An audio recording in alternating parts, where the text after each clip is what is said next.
Assalamualaikum semua.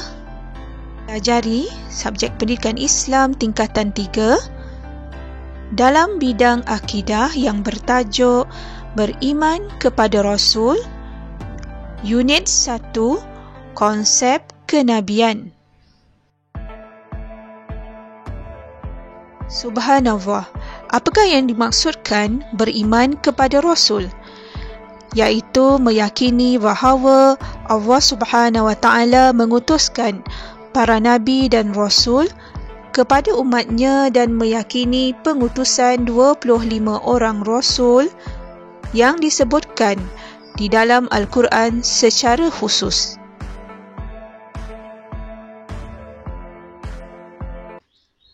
Dalil nakli kewajipan beriman kepada rasul.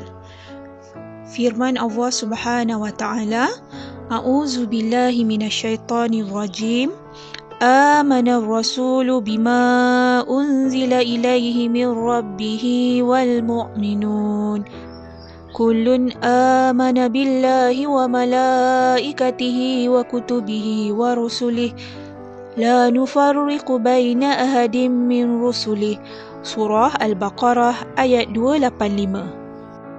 Rasulullah telah beriman kepada apa-apa yang diturunkan kepadanya daripada Tuhannya, dan juga orang yang beriman, semuanya beriman kepada Allah, malaikatnya, kitab-kitabnya dan para rasulnya. Katanya, kami tidak membezakan antara seorang dengan yang lain daripada rasul-rasulnya.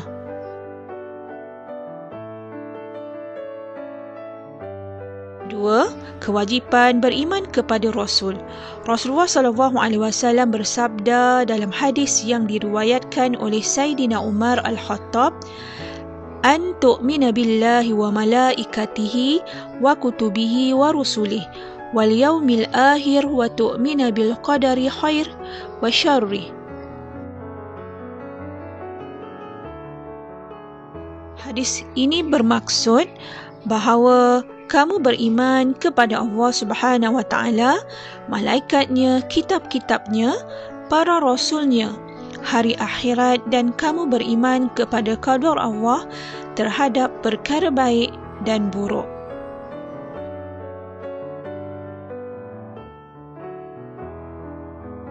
Subhanallah, pengertian Nabi dan Rasul. Pengertian Nabi ialah seorang lelaki yang dipilih oleh Allah Subhanahu Wa Taala dan dikurniakan wahyu kepadanya, tetapi tidak diperintahkan untuk menyampaikan kepada orang lain. Manakala Rasul bermaksud seorang lelaki yang dipilih oleh Allah Subhanahu Wa Taala dan dikurniakan wahyu kepadanya serta diperintahkan untuk menyampaikan kepada orang lain. Subhanallah, sifat wajib bagi Rasul. Yang pertama ialah siddiq, iaitu para Rasul bersifat benar dalam percakapan dan perbuatan. Amanah, iaitu para Rasul bersifat amanah, jujur serta terpelihara daripada melakukan sesuatu yang dilarang oleh Allah Subhanahu Wa Taala. 3. Tabligh, iaitu para rasul bersifat menyampaikan semua ajaran Allah Subhanahu Wa Taala yang diwahyukan kepada mereka. Sifat wajib yang keempat pula fatanah, iaitu para rasul bersifat bijaksana semasa berdakwah dan memberikan keterangan dan hujah. Kalian, seterusnya sifat mustahil bagi rasul. Yang pertama ialah kazibun, iaitu berbohong sama ada dalam percakapan atau perbuatan. Sifat mustahil bagi Rasul yang kedua, khianat, iaitu melakukan larangan Allah Subhanahu Wa Taala. Sifat mustahil yang ketiga, kitman, iaitu menyembunyikan wahyu walaupun sedikit. Dan yang keempat, baladah, iaitu bodoh. Akhir Rasul bersifat demikian. Seterusnya sifat harus bagi Rasul atau disebut sifat al-basyariyah. Harus bagi para Rasul memiliki sifat manusia biasa yang tidak menjejaskan martabat kenabian dan kerasulan mereka seperti makan, minum, tidur, berkahwin, suka duka, sehat, letih dan sakit. Itu adalah sifat manusia biasa. Hikmah Rasul dipilih dalam kalangan manusia. Yang pertama, Rasul dapat menunjukkan contoh ikutan yang sempurna kerana Rasul lebih mengetahui keperluan manusia. Manusia tidak boleh menolaknya dengan alasan di luar kemampuan mereka. Hikmah yang kedua menunjukkan kemuliaan manusia yang dipilih menjadikan khalifah di bumi berbanding dengan makhluk yang lain. Hikmah yang ketiga, manusia lebih mudah beriman kepada Rasul apabila dapat membuktikan kerasulannya dengan mukjizat yang dikurniakan. Hikmah yang keempat, menjadi ujian kepada manusia sama ada mengakui kebenaran Rasul yang diutuskan kepada mereka atau mendustakannya. Allah Subhanahu wa taala berfirman, A'udzubillahi minasyaitonir rajim.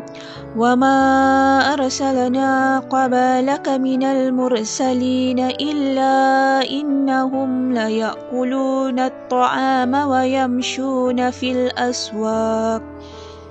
Surah Furqan ayat 20. Yang bermaksud, dan kami tidak mengutuskan para rasul sebelum kamu, wahai Muhammad, melainkan orang yang pastinya makan dan minum serta berjalan-jalan di pasar-pasar. Ini menunjukkan pengutusan Rasul adalah daripada kalangan manusia biasa yang makan dan minum seperti biasa.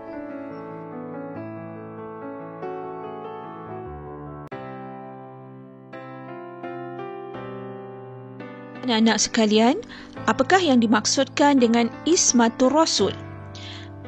Dari segi bahasa, terpelihara daripada sesuatu yang buruk.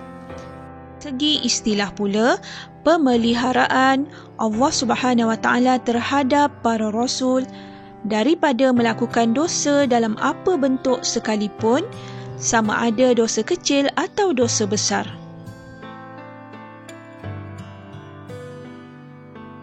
Alhamdulillah, baiklah, apakah yang dimaksudkan dengan mukjizat, jenis dan contohnya? Mukjizat dari segi bahasa ialah yang melemahkan, manakala dari segi istilah, perkara luar biasa yang dikurniakan oleh Allah Subhanahu wa taala kepada nabi dan rasul untuk membuktikan kebenaran kenabian dan kerasulan mereka. Manakala jenis mukjizat terbahagi kepada dua, iaitu mukjizat hissi dan maknawi. Kesan bagi dua mukjizat ini ialah jenis mukjizat yang pertama, mukjizat hissi, iaitu mukjizat yang dapat dikesan dengan panca indera tetapi tidak berkekalan. Dan mukjizat hissi adalah berlaku ketika seseorang rasul masih hidup. Manakala mukjizat yang kedua, mukjizat maknawiyah, iaitu mukjizat yang difahami dengan pemikiran dan pemerhatian berdasarkan ilmu. Mukjizat maknawiyah juga mukjizat yang kekal, khalid, hingga kiamat, iaitu Al-Quranul Karim yang sentiasa membuktikan kebenaran Rasulullah SAW dan ajaran Islam. Seterusnya, kita akan lihat Rasul dan contoh mukjizatnya. Yang pertama, mukjizat Nabi Saleh alaihi salam, iaitu mukjizat baginda adalah seekor unta yang sempurna sifatnya keluar daripada batu. Mukjizat Nabi Musa alaihissalam pula ialah tongkat baginda bertukar menjadi ular, kemudian menelan jelmaan ular tukang sihir Fir'aun. Yang kedua, 12 mata air terpancar daripada batu yang dipukul dengan tongkatnya. Terusnya mukjizat Nabi Isa alaihissalam, iaitu mukjizat Nabi Isa adalah dapat membuat burung daripada tanah, kemudian meniupnya, lalu burung tersebut hidup dengan izin Allah Subhanahu wa taala. Yang kedua, menyembuhkan orang buta dan sopak setelah menyapu dengan tangan baginda. Mukjizat Nabi Muhammad SAW pula adalah peristiwa Isra' Mi'raj. Baginda membelah bulan dengan isyarat tangan baginda sehingga penduduk Mekah dapat melihatnya dengan jelas. Subhanallah. Kelebihan mukjizat yang Allah berikan kepada para rasul tidak dapat ditandingi oleh manusia biasa seperti kita.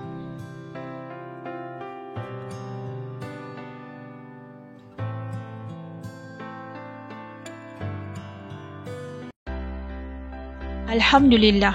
Baiklah anak-anak sekalian, apakah yang dimaksudkan dengan ulul azmi? Ulul azmi ialah rasul yang mempunyai kecekalan dan ketabahan hati untuk menghadapi ujian dalam berdakwah. Bagaimana firman Allah Subhanahu wa taala, a'udzubillahi minasyaitonir rajim. فاصبر كما صبر أولو العزم من الرسل ولا تستعجل لهم. Surah Al-Ahqaf ayat 35.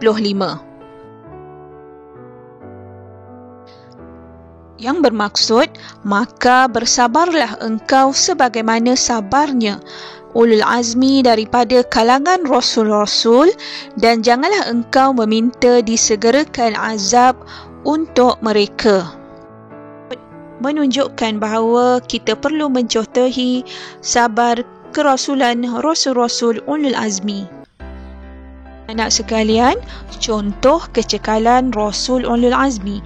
Menurut Syekh Ibrahim Al-Baijuri dalam kitab Tuhfatul Murid ala Jauharatul Tauhid, Allah Subhanahu wa taala memilih 5 orang rasul yang diberi pangkat ulul azmi. Adalah Nabi Nuh alaihissalam, Nabi Ibrahim alaihissalam, Nabi Musa alaihissalam, Nabi Isa alaihissalam dan Nabi Muhammad sallallahu alaihi wasallam.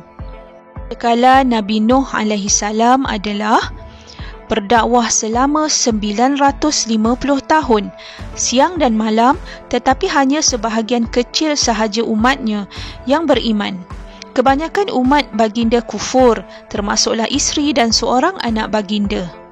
Nabi Ibrahim alaihissalam, kecekalan baginda adalah dijatuhkan hukuman bakar oleh Namrud dan dihalau daripada tanah air sendiri. Baginda diuji oleh Allah Subhanahu wa taala menyembelih anak baginda sendiri, iaitu Nabi Ismail alaihissalam. Nabi Musa alaihissalam berhadapan dengan Fir'aun yang zalim dan berhijrah ke Palestin bersama dengan Bani Israel yang degil dan ingkar. Nabi Isa alaihissalam ditentang oleh orang Yahudi sehingga mereka merancang ingin membunuh baginda, tetapi Allah Subhanahu wa taala menyelamatkan baginda dan lalu baginda diangkat ke langit. Muhammad sallallahu alaihi wasallam berhadapan tentangan musyrikin Quraisy di Mekah dan tentangan Yahudi dan munafikin di Madinah Al-Munawwarah yang dikenali Yasrib ketika itu. Subhanallah. Baiklah anak-anak sekalian, di antara tugas-tugas Rasul, yang pertama menjadi saksi terhadap manusia yang tidak beriman kepada Allah Subhanahu wa taala. Tugas Rasul yang kedua, menjadi contoh teladan yang terbaik kepada umat manusia dalam semua aspek kehidupan. Tugas Rasul yang ketiga, menyampaikan berita gembira kepada orang yang beriman dan berita sengsara kepada orang kafir, seperti syurga dan neraka. Tugas Rasul yang keempat, menyeru manusia supaya mengabdikan diri kepada Allah Subhanahu wa Ta'ala semata-mata. Alhamdulillah. Baiklah, kita teruskan dengan kesan beriman kepada para rasul. Yang pertama, bersyukur kepada Allah Subhanahu wa Ta'ala kerana mengutuskan rasul untuk membimbing manusia ke arah kebenaran. Kedua, iaitu akan mencintai dan memuliakan rasul yang membawa rahmat daripada Allah Subhanahu wa Ta'ala dan menyampaikannya dengan penuh kesabaran. Iman kepada para rasul yang ketiga pula ialah dapat mencontohi Rasulullah SAW dalam semua aspek kehidupan. Iman kepada rasul yang keempat pula adalah mendapat kebahagiaan di dunia dan di akhirat kerana mematuhi ajaran Rasulullah SAW.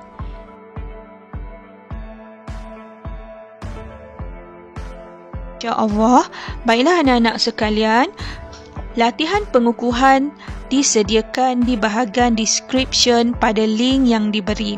Semoga dapat memberi manfaat kepada semua. Alhamdulillah, terima kasih kepada semua yang memberi perhatian. Yang baik itu dari Allah Subhanahu wa Ta'ala, kelemahan itu datangnya dari ustazah sendiri. InsyaAllah kita berjumpa lagi. Assalamualaikum warahmatullahi wabarakatuh.